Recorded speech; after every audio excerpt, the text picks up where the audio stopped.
네, 각 당이 본격적으로 경선 체제에 들어갔습니다. 오늘부터 각 당의 경선 주자들을 만나보는 순서 다시 이어가는데요. 세 번째로 오늘 오전 공식 출마를 선언한 김문수 전 고용노동부 장관 스튜디오에 모셨습니다. 어서 오십시오. 네, 반갑습니다. 자, 어제 국무회의 끝으로 이제 물러나셨는데요. 네. 이 계엄과 탄핵 전국에서 나름 소회가 있으실 것 같아요. 한 말씀 해주시면요. 정말 제 인생에서 굉장히 어려운 시기였습니다. 특히 제가 지금 국무위원을 하고 있다 보니까 저를 임명하신 대통령께서 또 계엄을 선포하고 저도 탄핵이 되고 또 구속도 대통령께서 되시고 또 나중에 파면까지 이르는 이 과정은 참으로 견디기 힘든 과정이었습니다. 네. 자, 근데 국민의힘 내부에서는 탄핵 반대 쪽 주자시잖아요. 근데 헌재가 파면을 결정을 했습니다. 헌재 판결은 어떻게 봐야 합니까? 헌재 판결 자체가 여러 가지 논란도 많이 있었죠. 절차적 문제, 또 과연 계엄이라는 것 자체가 내란이냐부터 시작해서 내란을 왜 뺐느냐 많은 논란을 거쳐서 우여곡절 그때 뭐 소수 의견도 없이 8대 0으로 이렇게 판결이 났는데 그런 점에 대해서 많은 아쉬움도 있고 문제점도 많은 국민들이 느끼고 있습니다. 그러나 이것이 헌법재판소의 단심 판결이기 때문에 뭐 항소할 수도 없고요. 그 자체로 승복하지 않을 수 없는 그런 판결이라고 생각합니다. 네, 뭐 많은 국민들이 의문도 갖고 있고 뭐 불만도 있습니다만 일단 결정이 난 만큼 승복해야 한다. 그러니까 파면에는 승복할 수밖에 없는 그런 상황이다. 이 말씀이신 거죠? 만약 항소 제도가 있다면 항소하고 싶지만 항소 제도가 없기 때문에 이 자체가 완결되기 때문에 승복하지 않을 수도 없습니다. 자, 근데 탄핵 인용 이후에 윤석열 전 대통령과 혹시 연락하신 적 있으십니까? 저는 이번에 노동부 장관직을 그만두면서 저를 임명해 주신 대통령께 전화를 드려서 제가 이렇게 사퇴를 하게 됐다고 말씀을 드렸습니다. 그러면 뭐 출마에 대해서는 윤 전 대통령이 어떤 말을 한 게 있나요? 출마 이런 거는 전혀 말씀 없으셨고요. 하여튼 뭐 잘 해보라고 그동안 고생 많았다고 이렇게 하시고 저도 뭐 대통령께서 너무 고생이 많으셨다 그런 정도의 말씀은 나눴습니다. 네. 근데 이게 뭐 어떻게 보면 시대의 좀 아픔이기도 합니다만 김 전 장관님께서 이 대통령 후보까지 떠오르는 과정에서 어쩌다 보니 이렇게 됐다 이런 말씀 한번 하셨잖아요. 그렇습니다. 뭐 제가 원하거나 계획된 것이 아닙니다. 그런데 어떻게 참 국민들이 너무 답답하고 이렇기 때문에 그냥 저를 이름을 부른 사람이 한두 명 나타나다가 이게 이제 요즘에 좀 많아져서 이렇게 된 것 같습니다. 자, 근데 그 계기가 국회 본회의장에서 민주당이 그 국무위원들에게 사과를 하라고 요구를 했습니다. 그때 이제 혼자 앉아 계셨던 게 가장 계기가 됐다 이런 주장을 하는 분들도 있는데 그러다 보니까 다른 주자들에 비해서 우리 김 전 장관님께서 대선 준비가 소홀한 게 아니냐 이런 문제를 제기하는 분도 있습니다. 거기에 대해서는 어떻게 말씀하시겠습니까? 뭐 대선 준비를 저는 한 적이 없었고요.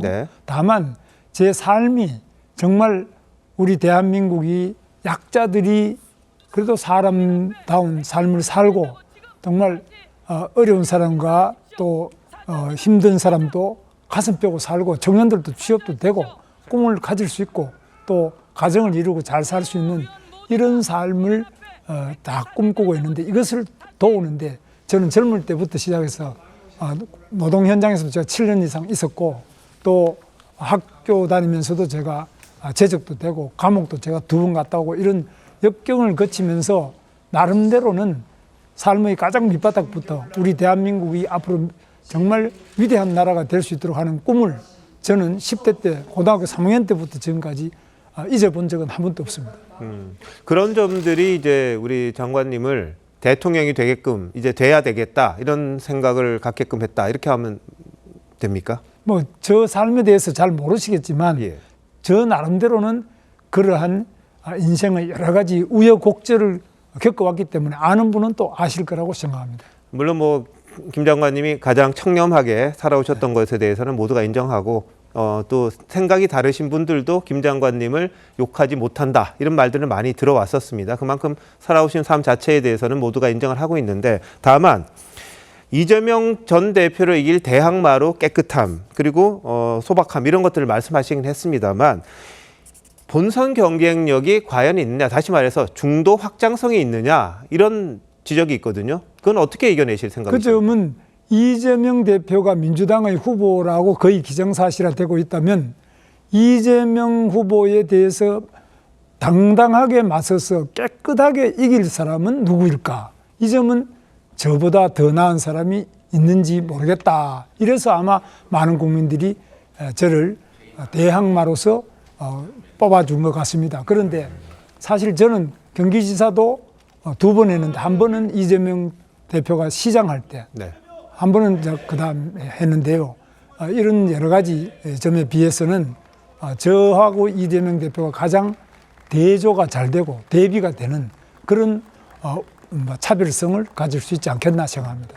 근데 경기지사 하실 때 제가 듣기로는 GTX를 처음 기획하셨던 게 아마 장관님이라고 그러는데 맞습니까? 예, 기획하고 제 있을 때 착공을 했습니다. 이게 늦어져서 이제 완성되고 있습니다. 자, 그럼 경기지사로서의 성과 그리고 앞으로 대통령으로서 할 일 이런 부분에 대한 건 정리가 좀 돼 있으십니까? 어떤 나라를 만드실 생각이십니까? 네, 그렇습니다. 우선에 일자리가 많아야 되는데 제가 평택의 삼성전자 120만 병을 제가 유치를 했고요. 외국 나가려는 걸 제가 잡았습니다.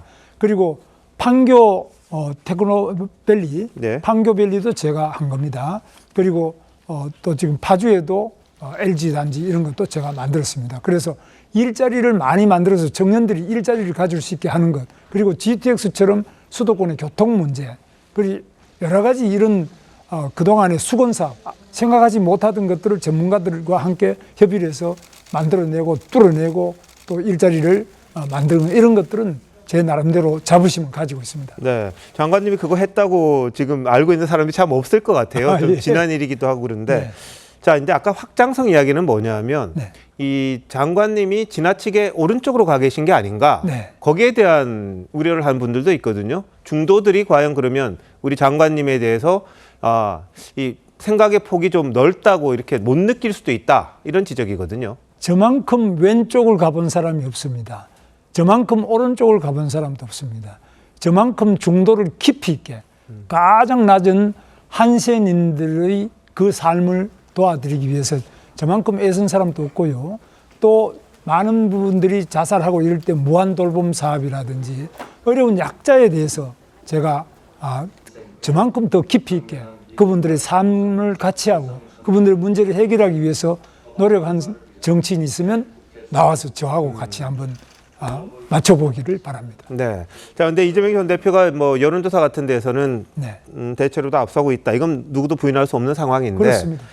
자, 이에 맞서기 위해서는 중도 보수가 이제 단일화해야 된다. 네. 또 빅텐트론 이런 게 나오잖아요. 네. 그 부분에 대한 우리 장관님 생각은 어떠십니까? 저는 뭐 아주 정말 빅 텐트가 필요하고요. 너무나 부드러운 그런 통합력을 가져야 되는데 저는 경기도지사 할 때도 민주당 도의회 의원이 3분의 1을 넘어서 일을 못할 거라고 봤습니다. 그런데 저는 그런 때도 항상 대화하고 서로 타협을 해서 무상급식 문제라든지 모든 난관을 그 민주당의 반대, 특히 GTX도 민주당이 다 반대했습니다. 그런데 저는 그 과정에서도 대화를 통해서 타협을 통해서 문제를 원만하게 다 해결해냈습니다. 자, 지금 뭐 개헌도 나오고 있습니다만 현실성 좀 불가능하다 이런 이야기가 나오고 있고요. 반면에 사회, 경제 모든 분야에서 뭔가 변화가 필요하다. 여기에 대해서 모두가 공감하는 것 같습니다. 네. 근데 우리 김 장관님이 생각하시는 이번 조기 대선의 시대 정신 이건 어떤 게 돼야 된다고 우리 생각하십니까? 대한민국이 지금 무너지고 있는 것을 많은 국민들이 느끼고 있습니다. 트럼프의 관세부터 시작해서 또 트럼프가 북한의 김정은을 괜찮은 사람이라 그러면서 혹시 우리를 빼놓고 핵 문제를 같이 논의하면 어떻게 하나, 주한미군의 방위비 부담부터 주한미군이 감축되는 거 아니냐, 또 지금 현대자동차도 31조나 미국에 투자한다 그러고 기업이 지금 해외로 탈출을 하고 있는 이런 어려운 상황에서 청년은 쉬었으면 청년만 54만 명이 됩니다. 이 절망을 누가 해결할 것이냐, 이 국가적인 큰 문제를 해결하고 국태민안을 이룩할 정말 민생을 알고 나라를 걱정하는 그런 대통령 한번 뽑아보자. 이게 우리 국민들의 소원이 아니겠나. 이것이 바로 제가 해야 될 일이라고 생각합니다.